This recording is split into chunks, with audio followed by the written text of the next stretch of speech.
DeMeco Ryans hired Bobby Slowick away to be his pass game coordinator. He took the defensive QC and the chief of staff, stereo guy.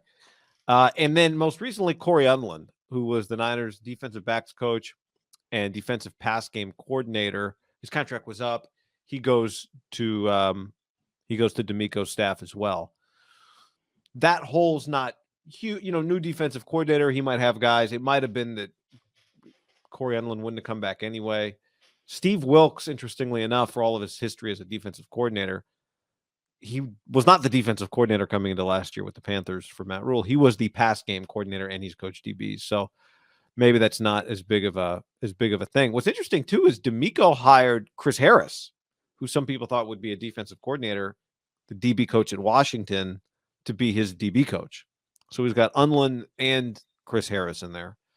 So they might have a pretty good DB group. But I think one thing that has gotten more difficult in the NFL, you used to be able to hold guys back when you had them under contract. Now when you get elevated a position, remember it was only head coach and coordinator.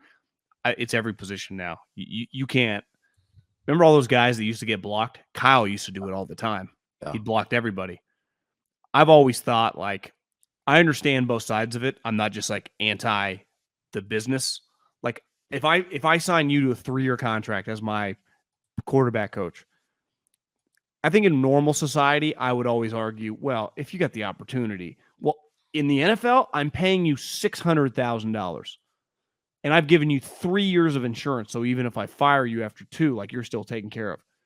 If I give you some fake title and you're really only making $100,000 more, like it's kind of bullshit. Now, if I'm legitimately giving you an upgrade, and I think that's the pushback of a lot of head coaches in organizations is like some of these titles, like it's kind of fake. You're not even giving them that much money. You're just stealing my guy, and I think that's where it gets.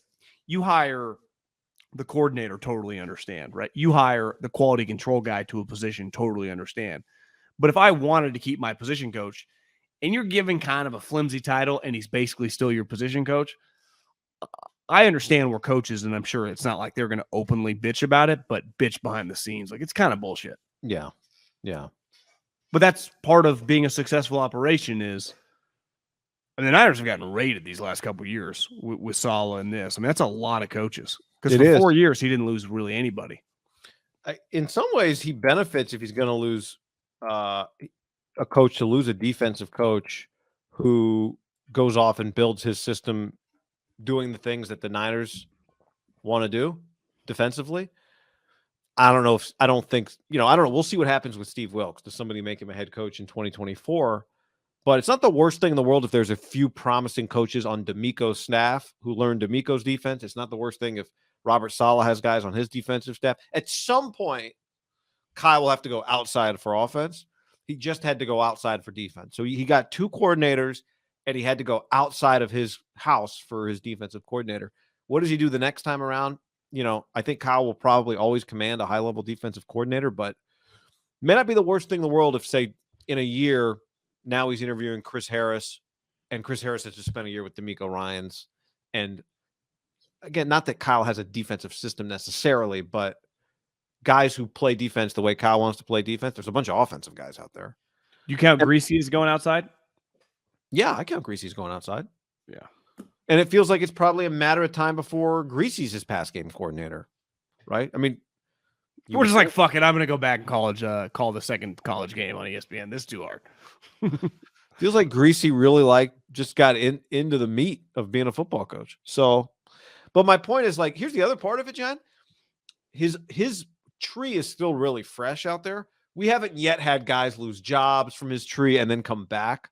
LaFleur lost a job, kind of didn't come back to him, but goes to McVay, because that's always going to happen in the future, right? Like Matt Nagy coming back to Andy Reid, that type of thing. Yeah, I do think there will be some replenishment coming in the future in kind of this circle of life for Kyle Shanahan's coaches. I agree. I mean, Saleh might be on the open market here in a year. I mean, Saleh is another 7 wins. He'll get fired. 7 wins. Steve Wilks might be, well, especially if he has, I saw, we could talk about this in a minute, but there was The Athletic reported that the Jets, it's Rodgers or Carr. That's how the Jets are viewing it. It's Rodgers, then Carr. That's what the Jets are. Well, who are their other options? Well, of course, right? Yeah. Garoppolo. But to your point, like it already was a high pressure situation, and now it's going to ratchet up when they get a quarterback. But who's to say he's better than Steve Wilkes? I mean, you were telling me, relay to people what you watched. I would say that I would say this though. Robert did lead the number one defense, whatever it was before he got the Jets job. Yeah. You know, Wilkes has had success and been with the top defense, but he wasn't even the coordinator.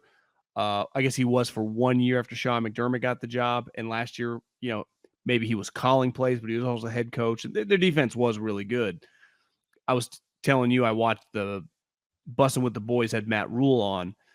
And I was like, you know, I just kind of want to see what this guy sounds like. And it was, you know, he had his Nebraska thing on, and Compton's have played in Nebraska. So he was talking about Steve Wilkes. And after like his first month on the job being around him, he went to him and was like, God damn, man, you're big time. Like, kind of like, you know, anything in the future, if we have success, I can do to help you out. Like he was just, he didn't sound, sometimes Rule can sound a little fake and a little collegiate.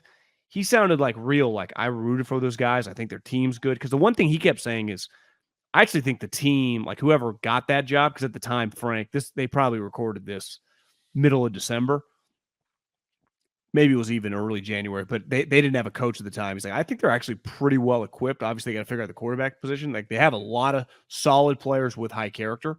Because thinking about like what you said, why guys work all season, like why the Niners are so bitter. You work all season, you know you're good, and then it just gets ripped away from you. You get very bitter. When things are going well, it's easy to kind of maintain it. In football, you start like 1-5. You're like, fuck this. I spent the last 9 months working out. Now we suck. Like this is going to be hard to stay motivated. Clearly, the Panthers have some like pretty high character locked in because they kept fighting until the bitter end. Yeah. So, you know, and Steve Wilkes clearly motivated them to get going. Now, Rule wasn't trying to take credit, but he's like, well, you know, we had a pretty solid group. We just had to get through those first 5 games. I've heard him say something similar. But coaches are the best, man. They'll be like 2-17 and be like, you know, I feel like the guys are really just they're starting to figure out what we're teaching. Come on. Coaches are always doing that shit. Yeah. So all this offseason talk when it comes to new coaches, when you are inherit something really good or you come in like Bill O'Brien, we've seen it year in, year out. It's just talk, right? And that's, I would say in sports, the offseason, and football is kind of the longest. And now there are so many elements, like no one cares who your coaches are in the other sports. Like in football, you add coordinators. There is, I would say in Division I college football and in the NFL, there's just an offseason like, we got a new guy, man. Like the Eagles are going to say offseason. If they hire a defensive coordinator, and let's say the guy's kind of famous, they will think they upgraded, and they'll talk all offseason. But then if he sucks through like September, they will be like, what the fuck is going on? And in football, you're not going to hear anything negative all offseason with Steve Wilkes, right? The players are going to love him. He's going to a lot of carryover from DeMeco, but I'm going to bring some of my core philosophies probably, but we're going to keep the meat and potatoes. It's just going to be all like, I think we're going to might even be better. And after the draft, like we had like 2 more pass rushers, but let's watch the games, which we won't be able to for a while. But the standard is really, really high, right? Where Bill O'Brien, for example, is the opposite. Like if Mac Jones just throws 30 touchdowns next year and they win 10 games, it'd be like, we just found, you know, Bill Walsh reincarnated if you're a Patriot fan. It's not just the standard. It is the standard. It's also like, can they win with the 9th ranked defense? Can they win? Can they compete? Can they be the 1 or the 2 seed in the NFC with the 9th ranked defense? Well, they would have been able to when Purdy started because of how many points they were scoring, right? They could have been winning games 35-25. Yeah. I still think they need like a top 5 defense to really compete to win the Super Bowl. Because they've had a consistent top 5 defense, multiple coordinators now for basically 4 years, straight years. And I'm not saying there's any reason that they should. Like they should again have a top 5 defense. You know, the Super Bowl is a shootout in the end.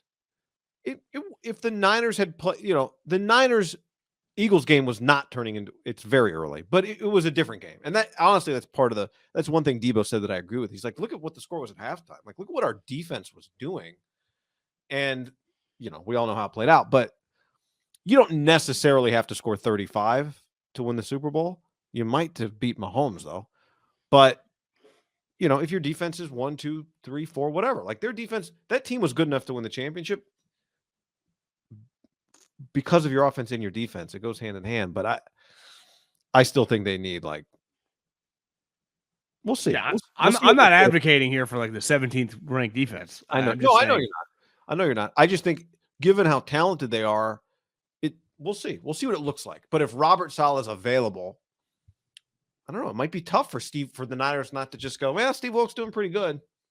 Oh, yeah. I don't think, he'd have to be terrible for him to get fired. I'm talking more like he got a head coaching job. Oh, yeah. Because now you would say, I think he was pretty impressive this year, right? The league was just kind of noticing the Panthers not only didn't quit, they were like pretty good. Like you just watch them on a given week, they were just like, damn. I remember slamming the Detroit Lions. Was that Christmas Eve? And the Panthers just working them. It might have been the week before. It was a game in December, and the Panthers just kicked their ass. It's like, I think you come to Kyle and you're top 5 defense again. He's interviewing for head coaching jobs. I would imagine year one. Now, I don't know if he gets it because sometimes it takes a little longer.